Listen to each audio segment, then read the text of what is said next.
السلام علیکم ورحمۃ اللہ وبرکاتہ۔ سامعین و ناظرین، آج آپ کے سامنے ایک اہم بات لے کر کے حاضر ہوا ہوں۔ وہ بات یہ ہے کہ 2022 ختم ہوا اور 2023 کا آغاز ہوا۔ کیا ہے 2023 اور کیا ہوتا ہے نیا سال؟ کیسے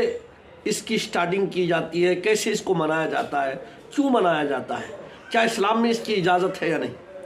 تو یاد رکھیے، حضرت عمر رضی اللہ تعالیٰ عنہ نے یہودیوں کو مخاطب کر کے کہا تھا کہ اگر کوئی دن یا کوئی تاریخ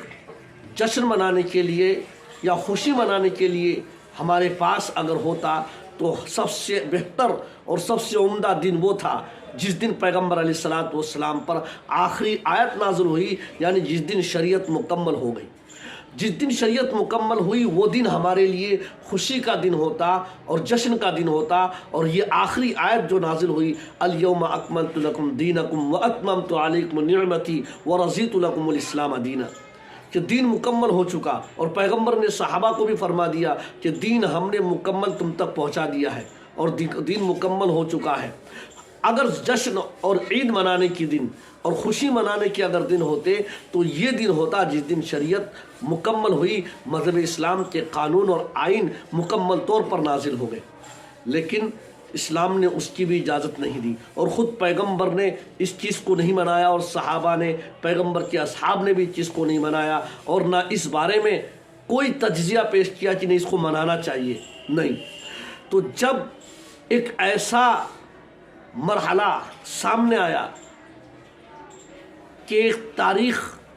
جس میں شریعت مکمل ہوئی اور پھر وہ تاریخ دوبارہ بدل کر آتی ہے، یعنی پھر وہ سال، وہ دن پھر وہ آتا ہے، تو صحابہ کے درمیان اس کی کوئی بھی بات نہیں ہوتی کہ ہمیں یہ دن بطور خوشی کے منانا چاہیے یا یادگار کے منانا چاہیے، یا لوگوں کو یاد رہے، آنے والی نسلوں کو یاد رہے، امت مسلمہ کو یاد رہے کہ اچھا اس تاریخ میں اور اس مہینے میں اور اس سن میں شریعت مکمل ہوئی تھی اور شریعت کا مکمل نزول ہو گیا تھا۔ نہیں، جب اس چیز کی اجازت نہیں ہے اور یہ چیز نہیں ہوئی تو ایک سال چلے جانے کے بعد دوسرے سال کے آغاز میں، یا ایک سال کے اختتام اور دوسرے سال کے آغاز میں کیسے جشن منانے کی اجازت دی جا سکتی ہے؟ اسلام میں اس کی قطعاً اجازت نہیں ہے۔ آج کی تاریخ میں بہت سے لوگ نئے گناہوں کی ابتدا کرتے ہیں، بہت سے لوگ اپنی زندگی میں گناہ کو داخل کرتے ہیں، بہت سے لوگ آج پہلی بار زنا کے اڈوں پہ جائیں گے، بہت سے لوگ آج پہلی بار شراب کو ہاتھ لگائیں گے، بہت سے لوگ آج پہلی بار گناہوں سے اپنے آپ کو مزین کریں گے۔ کیوں؟ اس لیے کہ نیا سال ہے، نئے سال میں کچھ تو ہونا چاہیے، وہ کچھ بھی کر جائیں گے۔ لوگ سوچتے ہیں نیا سال یعنی ہمارے لیے ترقی کا کوئی مسئلہ آیا، نہیں، بلکہ آپ اور ہم اس بات کو سمجھیں، اور خاص طور سے امت مسلمہ کے نوجوان لڑکیاں اور لڑکے جو آج کی تاریخ میں دوستی کے لیے ہاتھ پھیلاتے ہیں، آج کی تاریخ میں وہ لوگ اپنے خاص پروگرام کرتے ہیں، آج کی تاریخ میں وہ لوگ خاص ملاقاتیں کرتے ہیں، اس لیے کہ نیا سال ہے، نئے سال سے آغاز کرتے ہیں۔ یاد رہے، اگر عقل مند انسان،